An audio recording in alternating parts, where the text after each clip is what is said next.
வணக்கம். மதுரை மற்றும் கரூரில் சாலையில் சென்று கொண்டிருந்த ஓலா எலக்ட்ரிக் இருசக்கர வாகனங்கள் திடீரென தீப்பிடித்து இருந்தன. மேலும் விவரங்களை நம்முடைய செய்தியாளர் அருள் செல்வன் வழங்கிட கேட்கலாம். அருள் செல்வன், வணக்கம். இது பற்றிய விரிவான விவரங்கள். கரூர் மாவட்டம் வெள்ளியணை கிராமத்தை சார்ந்தவர் தினேஷ். இவர் வேளாயம்பலத்தில் இருக்கக்கூடிய தனியார் நிறுவனத்தில் மேலாளராக பணியாற்றி வருகிறாரு.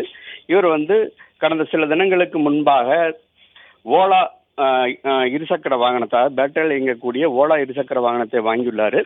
இன்று வழக்கம் போல தனது வீட்டிலிருந்து அலுவலகம் செல்வதற்காக கரூர் சேலம் புறவழிச்சாலையில் சென்று கொண்டிருந்த போது திருக்காம்படியூர் அருகே இருக்கக்கூடிய மேம்பாலத்தில் ஏறிக்கொண்டிருக்கும் போது அவருடைய வாகனத்திலிருந்து புகை வருவதை பார்த்திருக்கிறாரு.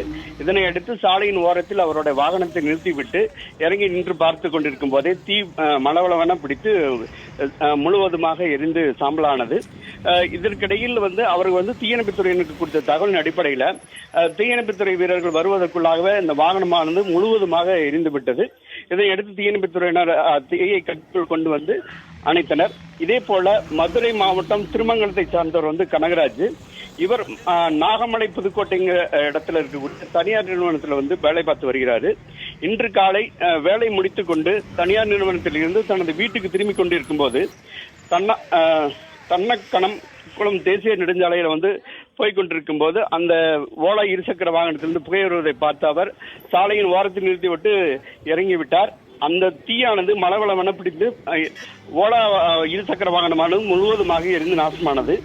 இந்த ஓலா நிறுவன இருசக்கர வாகனம் இருந்த சம்பவம் பரபரப்பை ஏற்படுத்தியுள்ளது.